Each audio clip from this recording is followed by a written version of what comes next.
Добро, еве прво да информираме јавноста, редовно се јавуваме на судски закажените рочишта. Денеска судењето беше одложено на барање на јавниот обвинител, кој што, како што бевме информирани од судичкиот судија, е на службено патување и одсутен е. Презакажено е следното рочиште за 26 февруари во 11:30 часот. Повелете. Стратегијата на адвокатите останува таа која што наговестивме и пред судиите во судските рочишта и пред јавноста. Јавноста е информирана. Секако решението е укинато, сега треба веројатно судијата да се изјасни повторно по упатствата на судот. Не сум правник, повеќе овие работи ги оставам на адвокатскиот тим кој што работи на одбраната, но секако се надевам на брзо судење, се надевам на транспарентна постапка, се надевам на доказите јасно достапни во процесот пред се, но и за јавноста. Истовремено, заради тоа што знаете дека покрај правно-формалниот аспект на самиот процес и постапка против мене, се работи за политичар, за кој што јас лично мислам со функцијата која што ја извршувам, треба да останам и со чист образ пред граѓаните, за најмалку да обавам функцијата која што ја извршувам. Законот за јазиците и амандманите предложени од ВМРО да има коментар, како понатаму што ќе се приземат, ќе се носели законот, ќе се менували, бараат да владата да го повлече, да го смени? Законот е во нормална постапка, по транспарентно објаснување за самиот закон. Лично јас од Охрид го презентирав самиот закон, се отвори дебата. Да напоменам, тоа беше уште лани летото. Дебатата е отворена, јас верувам дека согласно Законот за собрание, деловникот и другите позитивни законски прописи собранието ќе постапи. Очекувам да се води работата на координацијата, како се договара кај председателот на собранието. Она кое што е многу важно за мене, демократските процедури согласно Закон на собрание и деловник да бидат спазени. Јас сум Зоран Заев кој што водеше борба за слобода и демократија. Демократијата е императив. Секако правото на опозицијата да поднесува амандмани е право кое што треба да се почитува, но истовремено и врската дека преку таквото право се блокира собранието.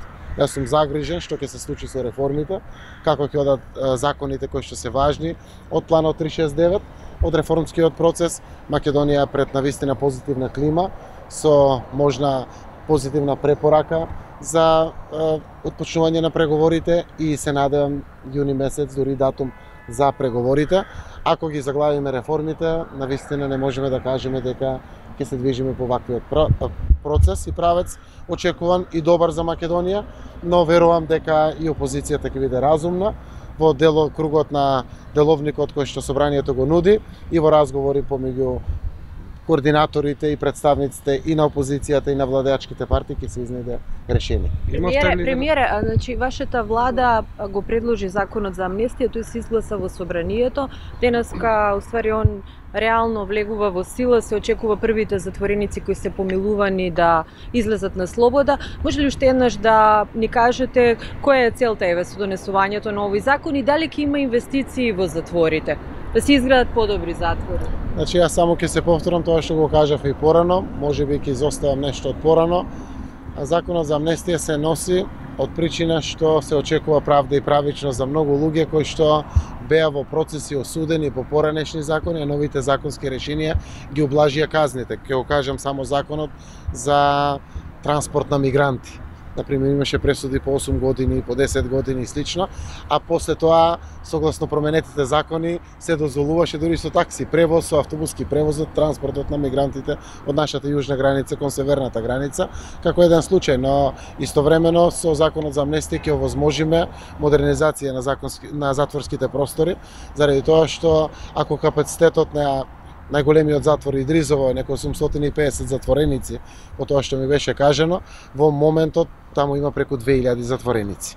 Ниту може да се преместуваат затвореници да се реконструират од одредени простори во самите затвори, да ги исполниме обврските кои што ги имаме дома пред граѓаните, но и пред меѓународната заедница, во делот на заштита на човековите права, хуманиот аспект на издржување на казната и постојат исто така и многу други причини кои што се баш од ваков аспект. Јас верувам дека се донесе едно правично решение за сите оние членови од кривичниот законник кои што не се амнестираат никаде во светот.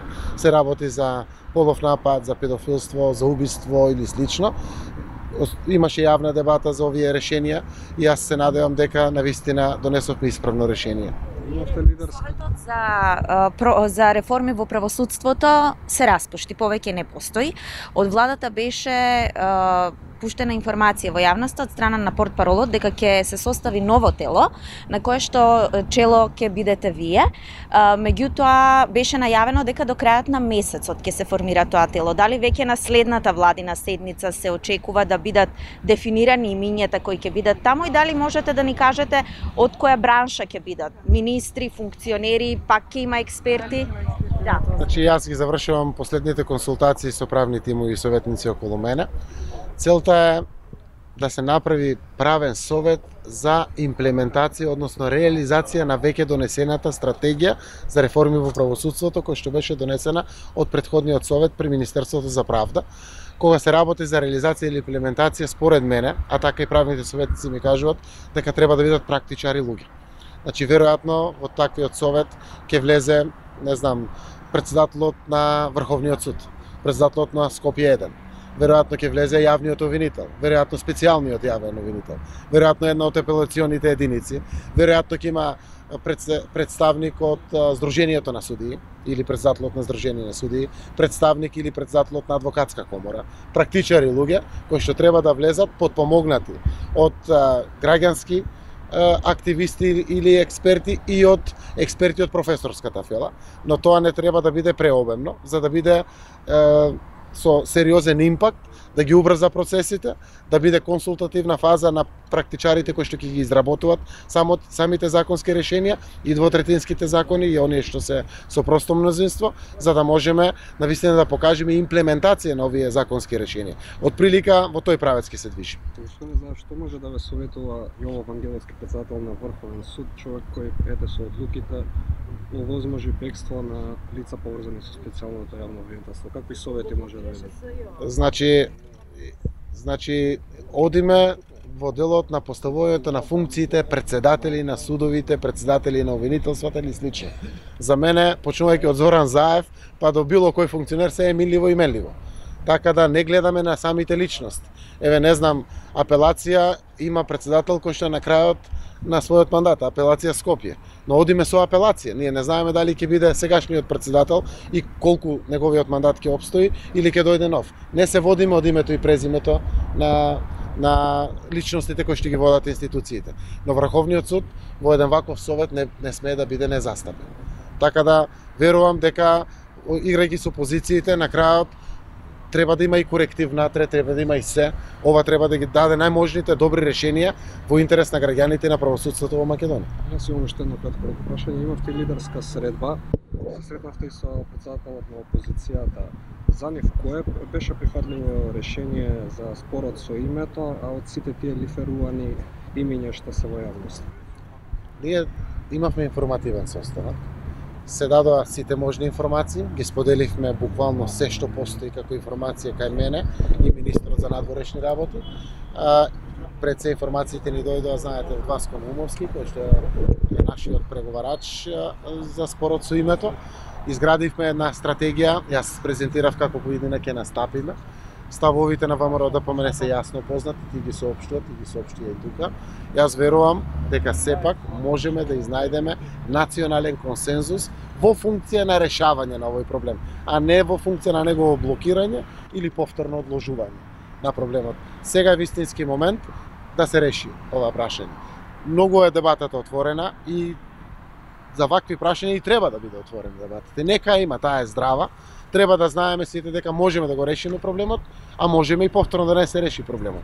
После тоа, како што еден ваш колега соопшти во една колумна, сонцето повторно ќе изгрее, но дали ќе не огрее и дали нашите деца ќе продолжи да ги грее некаде по белиот свет во другите земји. Одлуките се на политичарите.